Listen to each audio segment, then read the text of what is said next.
tell on myself here. I'm an only child.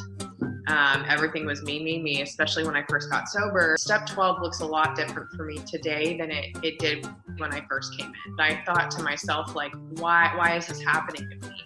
Yeah. And then not a month later, I have a friend or someone who's going through the exact same thing. I really hear in there, I don't have to wait to get to the 12th step to help somebody. Exactly. Like I'm learning how to help without being codependent. Now that's like trying to get my own needs met by fixing you. That's a different animal. I try to keep it separate in a way. One hat is when you're in recovery and one hat is when you're a counselor. In fact, my greatest compliments early in my career in the addiction business was that when people would say, I didn't know that's what you did for a living. I thought you sold insurance. Hi there, and welcome to the Recovery Crew here at Deep Waters Recovery. Today we have George Joseph returning as a guest to spend some time discussing the 12th step. And Brittany Bass is our co-host, so it's going to be lively and fun. The 12th step is that part of the steps where we give back. It's one of the things that they found out back in the 30s. If you want to transform something as complex as addiction or trauma or anything that lives deep in the psyche, you have to go through the healing process yourself, and then you're most uniquely qualified to help someone else. And that's what we're going to talk about today. George is a master of that. He's done so much healing of others and continues to do his own work. So glad you're here. Deep Waters is focused on healing dependency, transforming trauma, and helping folks get up and running to live that most authentic and joyful life that they can live, right? And it helps to do it in community. It takes a tribe, right? So thanks for joining us. Like, subscribe, follow, all that good stuff to keep this community alive and vibrant. So glad you're with us. You're in the deep waters now.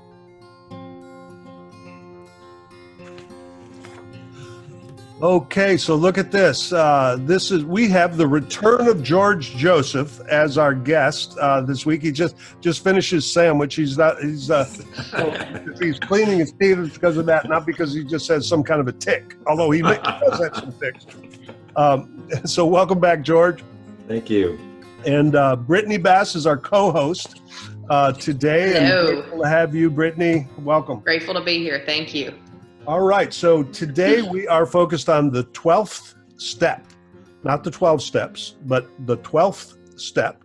And really, the 12th step, I'll read it in a minute, but it's really about one person helping another person and how magical that can be. But before we get going, I just want to let you know who we have here. George Joseph is the founder of the Right Step Treatment Centers. Everybody's heard of that. Most everybody, at least in Central Texas and in the Southern United States, has heard of the Right Step. He's also the founder of Spirit Lodge. Lightning Step is an electronic medical record system that's very boring stuff, we all know, but it actually is cooler than the rest. Let me just say it that way. And the Positive Recovery is the new thing that's emerged out of the earth that George is bringing to the world to help people not have to die from this addiction. And not only that, find a life that is meaningful. He's also, weirdly, the founder, CEO of Common Bond Coffee Shops. There's really a bakery. It's a bakery. Yeah, it's Where a bakery. is it? There's 6 of them all around Houston. Yeah. Okay, so do you live in Houston? Yeah. Okay. Yes, I live in Houston. Yeah, and it's got an atmosphere that's very different. It's worth going there just to check that out. Yeah. That's awesome. I'll have to check that out when I'm there. Come to Houston. Yeah. So here we are at the Recovery Crew, and we're going to talk about the 12th step. Nicole is our program manager. She's going to say just a couple of things about how to reach us. And go ahead, Nicole. Yeah, thanks, Bob. Deep Waters Recovery is an advanced healing experience for men and women. We have group programming focused on trauma resolution and second stage recovery. And Dr. Bob also has a private practice and weekly men's group. If you'd like more information about our programs or this podcast, you can reach us at deepwatersrecovery.com, or our direct number is 512-677-7847. You can also reach me at admin@deepwatersrecovery.com. That's ADMIN@deepwatersrecovery.com. We post weekly blogs from our community, and the podcast comes out weekly. So if you can, follow us on all the social media sites, subscribe, like, share, Instagram, Facebook, LinkedIn, YouTube. Thank you. Thanks, Nicole. So, what we're up to here is having a forum, a network, a doorway for folks that want to do some healing. It's not just about you have to get in recovery or 12-step recovery to get in. People that don't know much about it think it's some weird outfit. Really, it's about getting a life that works to get up and running. And the philosophies that live under 12-step recovery are just advanced stuff. So we're trying to find ways to talk about it that's not just this esoteric little group of folks that are off in the corner doing some weird stuff. It's not weird.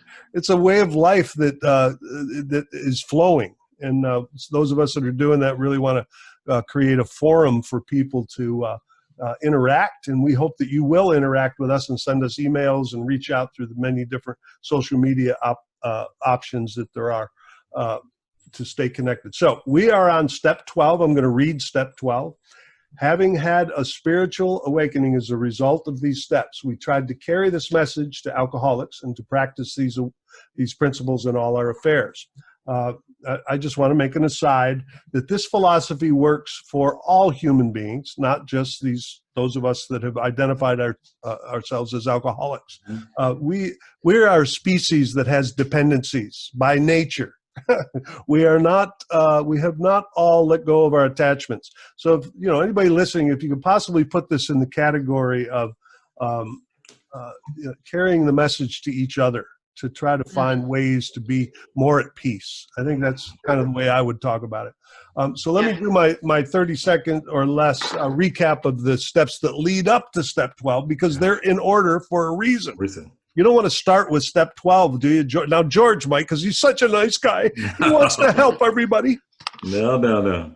Okay. So the first step is when a lot of times we do it before we even get in recovery. We crash and burn, and we realize that we're powerless over doing it. We can't fix it ourselves, which gives us a teeing up for step 2, which is opening ourselves to the possibility that we might get some help. There might be some help in the universe. And then we make a decision to do that. All right, I'm going to surrender. The S word, right? And then the fourth step is about, yes, right. The fourth step is about taking a deep look at the things that aren't working in my life. Step 5 is to say it out loud and maybe let somebody else hear about it, and with some witnesses, because I like to hide, right? Step 5 is about, all right, I'm going to a little bit of vulnerability here. Step 6 and 7 are about, they're really the spiritual center for me about letting go of that stuff and maybe living a different life. Steps 8 and 9 is where we clean up our relationships. 10 is regular repetition of looking at myself on a regular basis and not pointing at Brittany as the problem. My problem is out there. It's her fault. It's all those other people. Always my fault. That other religion and that other party. Well, it might be that other party. All right, don't get me started. Let's not start on that. Okay, let's not do that. But, step 10 is about looking at myself. Let's start there. Step 11 is really about an advanced opening to spirituality. And then we're at step 12. Did I make it under 30 seconds? I don't think I made it. That was quick. I don't think I made it. All right. That was good, though. So I'm going to read one more thing, and then I'm going to open it up to a couple of folks with a lot of experience on this to have a little discussion. So this is from the Big Book of Alcoholics Anonymous. Practical experience shows that nothing will so much ensure immunity from drinking as intensive work with other alcoholics. It works when other activities fail. Go for it. Well, I will just say that I agree with you about working the steps in order, right? Because I really should not have sponsees until I've gotten through the other 11 steps, or at least started 9, 10, and 11. However, when I first got to a certain treatment center that I went to, I was there for 5 months. It was all women, and I am not a naturally, I'm going to tell on myself here, have not in the past been a naturally altruistic person. I'm an only child. Everything was me, especially when I first got sober. And I thought like, whew, okay, I don't have to figure out how to help other people until I'm on the step. But some of the best advice I ever got was, as long as you have, a day in recovery, you have more experience than that new person coming in. Mm-hmm. So I can still talk to somebody. I can tell them, or I can ask them how they're doing, talk to them about their day. If I'm on step 2, I can help them with their step 1, which I may not be able to fully sponsor them until I'm through the steps, but I can still help someone with less experience than me. And I found that to be true in my recovery, because step 12 looks a lot different for me today than it did when I first came in. Yeah. I was doing H&Is all the time, probably 2 a week. And I was, in the trenches, in detoxes, talking to them. Things have changed a little bit with COVID. But what I've noticed is the longer that I've gotten sober is, yes, I still need to go back to that, those people who were in step 1 so that I can remember my own step 1. But there have been things that God has allowed me to experience that I thought to myself, like, why is this happening to me? Yeah. And then not a month later, I have a friend or someone who's going through the exact same thing. That's right. And I can talk to them about my experience with it.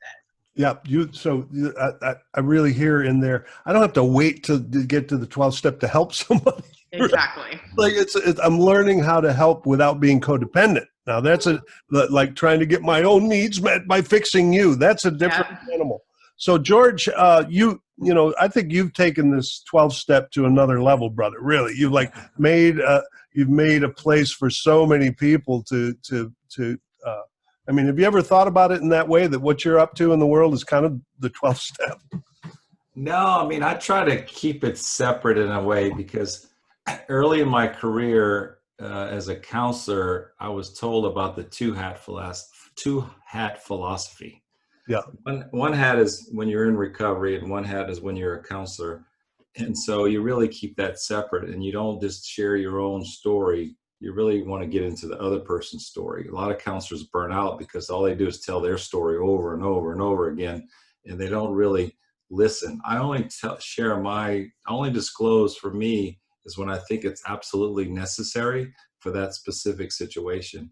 Yeah. And that I really need to, in fact, my greatest compliments early in my career in the addiction business was that when people would say, I didn't know that's what you did for a living. I thought you sold insurance, or, whatever. They didn't know what I did. And, as the right step grew, it became harder and harder to keep that difference. Yeah. Because for me, a 12-step call or a 12-step work is actually doing it without the treatment side of it. It's going to help that person. Now, if they need treatment, obviously I'm a good resource to help them to get to that treatment. But it's a totally different thing for me, the actual steps themselves. And so it's really, keep them very separate. He makes it sound like it's a very easy thing to keep it separate, doesn't he, Brittany?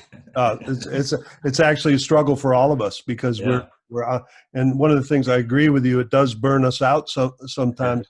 And here's the line that I talk about when I'm supervising counselors, especially. Yeah. It's okay to share your stuff, but make sure you work through it first. Make sure you have you can share it in a way that is not going to make the client or make someone that you're working with feel like they got to fix you. Right? Yeah. We're supposed to be making space for them. But why don't you say a little bit about what your understanding of the 12th step is, George? Yeah, absolutely. I feel like it's actually 3 parts. I broke it down to 3 parts. Having had a spiritual awakening as a result of these steps. Spiritually, I was dead. I got some experiences, but the true awakening was a result of doing the 11 steps before it. So just that 11 steps gives you like a gift. It's like, here, Merry Christmas. Your gift is spiritual awakening. So I feel like I'm more awake than I've ever been spiritually as a result of these steps. Then the next part, and this is the only part I would ever, there's a lot of AA critiques, they want to go back and critique things, and I've never been that way. But if I had to change one word, this was the word I would change. We tried to carry the message to alcoholics. I would take out try. I would either put need we need to carry the message to alcoholics, or we want to carry the message to alcoholics. Yeah. Back when they wrote the book, they didn't get around to this new wave of they didn't take self-help when people would say, try to stand up. Well, no, you stood up. So that's been in my mind since early sobriety. Bob and Bill didn't have the opportunity to go to the George Joseph New Age School of language. Exactly. But for amazing what they did back in the day, how spiritually defined these steps are, because they fall in such great order and they're so amazing that they work for anybody. In fact, you were talking earlier about it doesn't have to be an alcoholic. When I was in my training to be a counselor, one of my books that I worked off of for one of my assignments was called The 12 Steps to Happiness. And it's this beautiful little paperback that is amazing. I recommend it for everybody that's not in addiction recovery, that just wants to be happier. It's a fantastic little book. We don't want to get happy. I do. I love happiness. Okay. So one thing that you go ahead and then I'll say it. And the last part, to practice these principles in all our affairs. So that's where I think the service comes in. If I'm just doing my program and practicing my principles, which there's one after each step, and the one for step 12 is service. And so if I'm doing all this stuff, then the 12 step kind of happens naturally. I don't have to force it. It works out. It'd be nice if everybody that was in recovery, we could have a little glow mark on their head so you know who to talk to if you had a problem. But we're out there, and sometimes we may not know an alcoholic is right next to them that can help them. Yeah. So we have to be out there a little bit to share our story, so people know that we're a resource. And that's right. So that the anonymity piece is a little bit tricky. Yes. And there's some of us that Brittany and I know, the folks that just put it out there everywhere, and it's under the guise of, I want to make sure that people know where to come. Yeah. And they've absolutely exploded the anonymity piece. One of the problems with doing that, though, is when they relapse, it doesn't look great for AA. Yes, that's why they put that in as a protection. And so with this new world of social media and all this stuff, where's that balance where you do want to let people at least know you're out there, but on the other hand, you don't want to blare it all over. Like you said, if you relapse and say, oh, AA doesn't work, look at George, he relapsed and he's in the ditch. But for me, it's like, I think the best way I can express AA is the way I live. And like when people say, do you want to drink? And I'm like, no, I don't drink anymore. And then that usually triggers something, so you got little clues you can drop to people. I love flying on airplanes when back in the days we could fly, because that was always a question when drinks would come around and you'd say no, or whatever, the person next to you, if he had a drink, you're like, oh, you don't drink? And I'm like, no, I quit drinking a long time ago. I had my share. Yeah. And then it changes their tone. Yeah. I played golf with a guy for the first time, and he had 3 beers because the ice chest wasn't ready. So he put them in our cart, and he said, hey, you want one? I'm like, no, I quit that a long time ago. I had way more than my share. And I don't think he drank I don't think he finished the 3 beers by the time we finished 18 holes. I think I changed his thinking. Yeah. It's the balance between being available when people need us, right? But not pushing it on anyone. I don't know if we ought to put that symbol on our forehead, George. I don't know. You're a pretty good businessman, but I don't know. No, but only we can see it, or if somebody's in need. That's right. It would only come to light when needed. Only come to light if somebody's near me that needs help, or one of us, because there's so many of us everywhere that we don't even know who we are. All are. There's so many people who would turn off if I had that symbol on my forehead. But I have thought that it would be good if we all had a screen planted on top of our head that showed all the worst shit we've ever done. That would be the great equalizer right there. Or to be able to see how someone is feeling on the inside. To have some sort of a meter. Yeah. I don't want, oh no. Some people need it. What were you going to say a moment ago, Brittany? You still have that? Yeah. I mean, I was just going to say on the topic of codependency, it's also good to remember that if you're helping someone through the 12 steps, you're also not their life coach and you're not their therapist. That, I always encourage anyone that I sponsor to also go to therapy. Because most of us have shit that we need to work on in that. Yeah. When you get a chance, tell the therapist also that they probably could benefit from a little therapy. But don't get me started on that. Yeah, there you go. You can get through a master's program in psychology or social work or any of those, or marriage and family counseling, and not do a single ounce of your own work. If you find most programs don't, it's not part of the deal. See, that's a little bit of, and some of those folks are really good at helping other people. Really, it's really. Now, that's one of the biggest differences between the clinical world and 12-step recovery. That's why we try to keep it separate as much as we can, because you are absolutely, to be effective using the 12th step to help another person, you have to have done the work. There is, it's like the practical experience shows it. Nothing so much, I'm not going to read it again, but they found out in the 30s it's the only thing that works. And, there's a lot of folks trying so many different things. And it's a little bit unethical sometimes, in my opinion, to portray ourselves as somebody that can address addiction without the tools. And people can do what they want to do, but I want to be bold enough to say, I don't know. I've been around this a long time. I don't know of anything that works as well. In fact, I would even go further to say people that actually use the complete tools that are presented in these books, the Alcoholics Anonymous and 12 Steps and 12 Traditions, some of that other literature, if you use those tools, you will stay sober at the very least. Now, you might be mildly miserable if you don't heal your trauma also. But I think if you use the tools, you stay sober. And I don't know of any other intervention that you can say that about. Anybody else here? No? Do you think AccuDetox, the 5 needles in the ear, will keep me sober? I mean, I am actually a convert. That is strong stuff, but it's not going to keep me. It's great, but in conjunction with. Yeah, it may help you for a day or a few hours, but long-lasting sobriety is my goal. Yeah. And so that's where the steps come in. It helps me to guide myself. It's like being in a football game and knowing where the boundaries are, where I'm not going out of bounds. I know if I'm working the steps, I'm within those boundaries. We are inherently undisciplined. Yeah.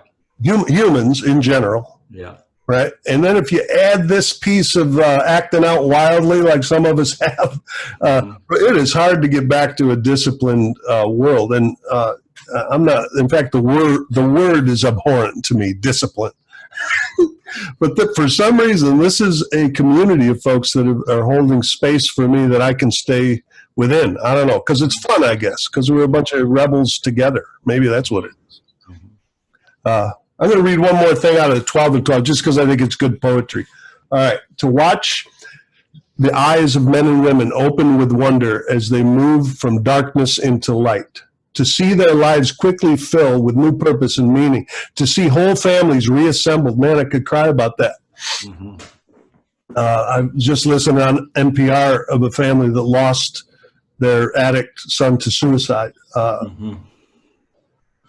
And to see the alcoholic outcast received back into his community in full citizenship. And above all, to watch these people awaken to the presence of a loving God in their lives. These things are the substance of what we receive as we carry the program's message to the next alcoholic. Yeah. When someone puts their hand out, we have to have our hand there to help. And that's what the 12 steps all about. Yeah. So we got a world right now that could use a little help, George. Yep. Today's International Kindness Day. I know you're gonna play this in the future, but it's International Kindness Day, and the world definitely needs some kindness. Oh yeah.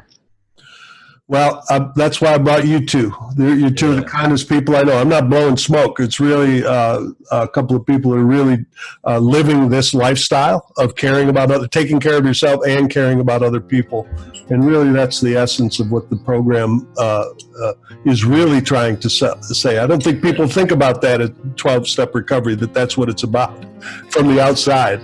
Yeah, that's what I've learned. I'm not natural. I'm kind of like Brittany. I'm not naturally altruistic. I'm not looking. But for some reason, I'm like, that's my whole world now. And it's so satisfying, and I'm so grateful. The 12 steps are transformational, for sure. And I get to hang out with guys like you. Thank you. Like you. That's the thing. That's the thing about step 12. It brings us back around. Yeah. Yeah. It brings us back around to helping others. But what's the greatest feeling to me is when I help someone else. It fills my heart. I mean, my soul was so open before I got sober. So many holes, big gaps. Now it fills when I help somebody or help a kid or do something of kindness. That's what the world off. It's not what you do or how you achieved. It's what difference did you make in the world. So hopefully I've made a difference. Yeah. Well, And that's from the steps. The steps teach us to do that. do we think he's made a difference, Brittany? A little bit? I would say so, I yeah. would say so. It looks that way to me. Oh, thank you. All right, so I think we've put a good put the 12th step in the center here and danced around it a little bit. I don't think we'll ever I don't think any podcast will ever nail it, but at least we danced around it well, and I did well. Appreciate you guys. Thank you. So we're going to kind of transition here and close this podcast, but let's first make sure that anybody listening to George or listening to Brittany that want to reach out to you guys, why don't you say who you are again and who your affiliations and how people can reach you. Yes, my name is Brittany Bass, and I am the Business Development Representative for the Last Resort Recovery Center, and I can be reached at Brittany, BRITTANYB, at lastresortrecovery.com. Since this is a 12-step meeting, I say I'm George, alcoholic and Hi, addict. George. I'm also the CEO of Positive Recovery, and if you want to get in touch with me for non-positive recovery stuff, my email is ceo@georgejoseph.com. Nice. Thank you, Dr. Bob. And briefly, if you're still with us there, Nicole, our program manager, just say a couple of things about how folks can reach out to us if they're ready to do recovery, if they're ready to do some trauma healing, or ready to just launch their life into whatever you're headed for. You're ready for that? You can reach us at deepwatersrecovery.com. Our direct number is 512-677-7847. You can also reach me at admin@deepwatersrecovery.com. Nice. Okay. That's the best name in the business. Thanks so much. Please like, share, subscribe. Our Deep Waters Intensive, which is not dissimilar. How about that? Not dissimilar to the Braveheart experience, which is part of the program out at the Last Resort where Brittany brings her magic. It's an intensive weekend, and the Deep Waters Intensive is for men and women. The spring of 2021. You can also reach out to us about that. Okay. Thanks so much, George, Brittany, Nicole, and for everyone who's listening. Thanks for being here. You're in the deep waters now.